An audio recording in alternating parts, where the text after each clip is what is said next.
অৰুণোদয় আঁচনিৰ কেইবাটাও নতুন গুৰুত্বপূৰ্ণ আপডেট আহি গৈছে।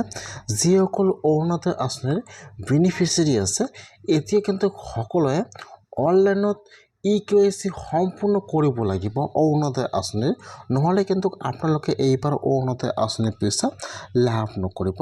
আজি অৰুণোদয় আঁচনিৰ ডাঙৰ আপডেট আহি গৈছে।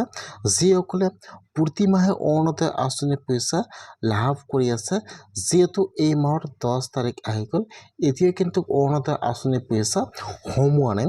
যদি আপোনালোকে প্ৰতি মাহে অৰুণোদয় আঁচনিৰ পইচা পাই আছে, তেনেহ'লে কিন্তু আপোনালোকৰ একাউণ্টত আৰু এই মাহত অৰুণোদয় আঁচনিৰ পইচা নোসোমাব। এতিয়া কিন্তু আপোনালোকে আগষ্ট মাহত অৰুণোদয় আঁচনিৰ পইচা লাভ কৰিব।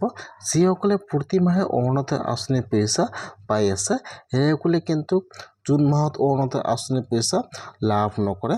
এতিয়া কিন্তু একেলগে আগষ্ট মাহৰ 10 তাৰিখে অৰুণোদয় আঁচনিৰ পইচা লাভ কৰিব, বা কিন্তু যিকোনো চৰকাৰী আঁচনিৰ পইচা আগষ্ট মাহত দিয়া হ'ব।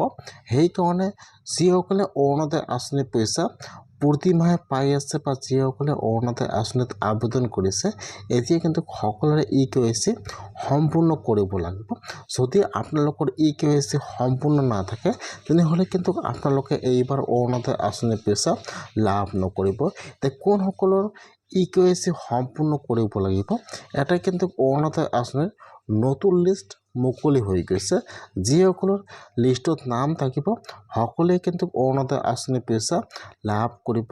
এতিয়া কিন্তু সেইসকলে অৰুণোদয় আঁচনিৰ EKYC সম্পূৰ্ণ কৰিব লাগিব।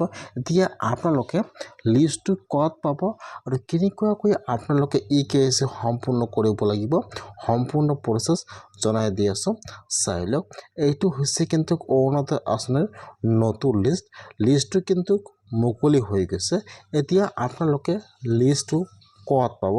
লিষ্টটো কিন্তু আপোনালোকে অনলাইনত নাপাব, যিহেতু অৰুণোদয় আঁচনিৰ লিষ্ট অনলাইনত পাব্লিছ নহয়। সেইকাৰণে কিন্তু আপোনালোকে অনলাইনৰ পৰা অৰুণোদয় আঁচনিৰ লিষ্টটো নাপাব।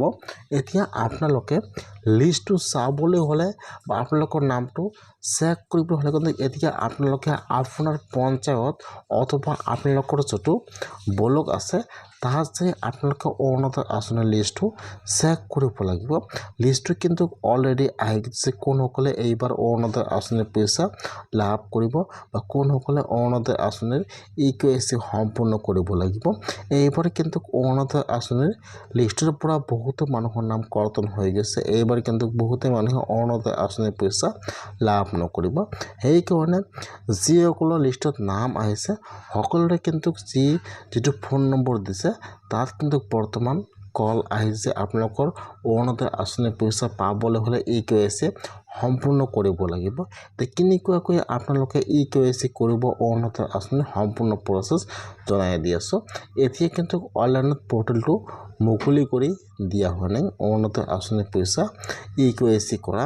এতিয়া যদি আপোনালোকে অৰুণোদয় আঁচনিৰ EKYC কৰিব বিচাৰে, আপোনালোকৰ মোবাইলত কল আহিব অথবা আপোনালোকৰ পঞ্চায়তৰ পৰা আপোনাৰ তাত খবৰ আহিব যে আপোনালোকৰ EKYC সম্পূৰ্ণ কৰিব লাগিব। এতিয়া কিন্তু আপোনালোকে আপোনাৰ পঞ্চায়তত যে অৰুণোদয় আঁচনিৰ EKYC সম্পূৰ্ণ কৰিব লাগিব।